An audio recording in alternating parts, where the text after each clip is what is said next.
In this video, we will introduce a new topic called automated planning that combines two main areas of AI. The first is the problem-solving area, which is implemented with search type of algorithms.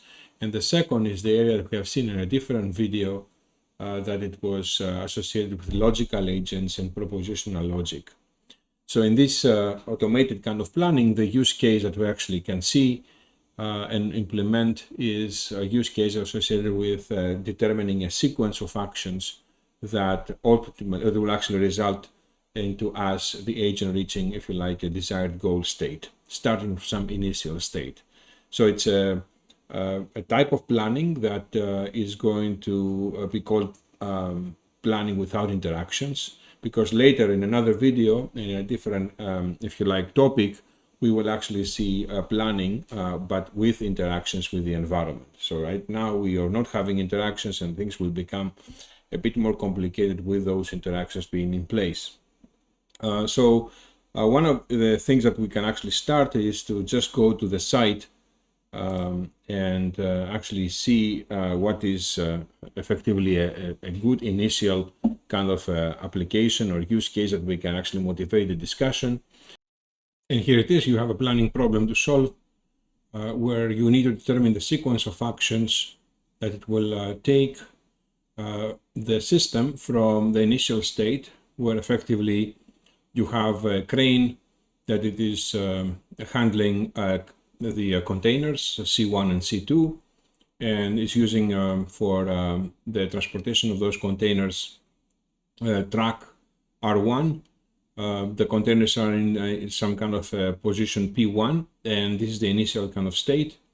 And the final kind of state is that the truck should be on location 2. The containers will actually be stacked the way they are shown. C1, C2 will be on top of C1 in position P2. And that's basically the goal. And the plan will actually be the sequence of actions from 1 to 7 that you actually see here on the left side. And obviously, this sequence of functions will actually be optimal in the sense that they need to satisfy some kind of constraint or some kind of a cost, minimize some kind of a cost, and this will actually determine their optimality. Okay, so we will actually need to understand how a machine will be able to determine those kind of actions from 1 to 7. Evidently, each one of you will be able to very easily figure out this sequence of those actions.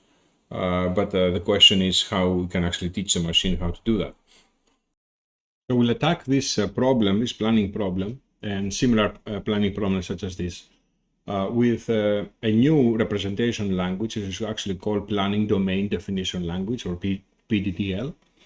And PDDL has kind of two key attributes. The first is that it allows us to express a domain, let's say logistics in this case, or other domains, in a very, I will call it a compact way.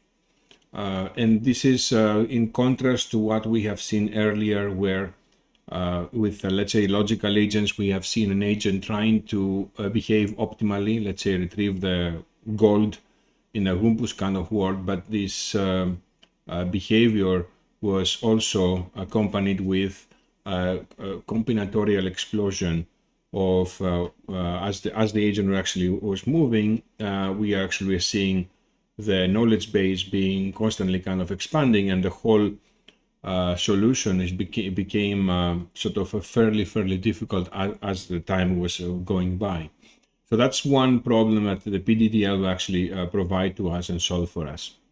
The second is the type of planning solutions that we are going to be interested in is the one that's actually shown in the figure, where we can express the problem, the so-called domain model in PDDL, as well also an instance of that domain, which is, let's say, the specific instance that we have seen in the logistics problems in the previous figure with the crates and the containers.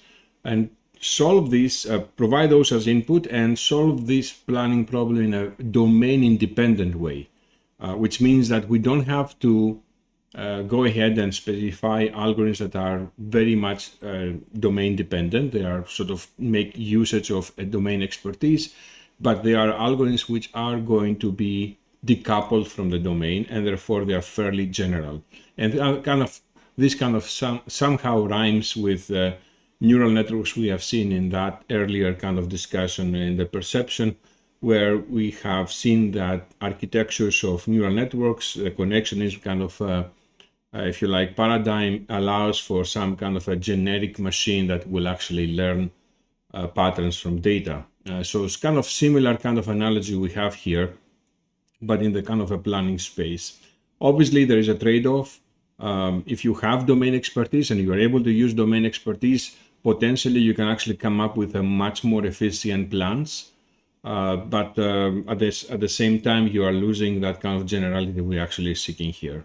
So that is the system that we would like to sort of understand, and put in some kind of fashion in motion. And we will also see how, in terms of tooling, that system is implemented today.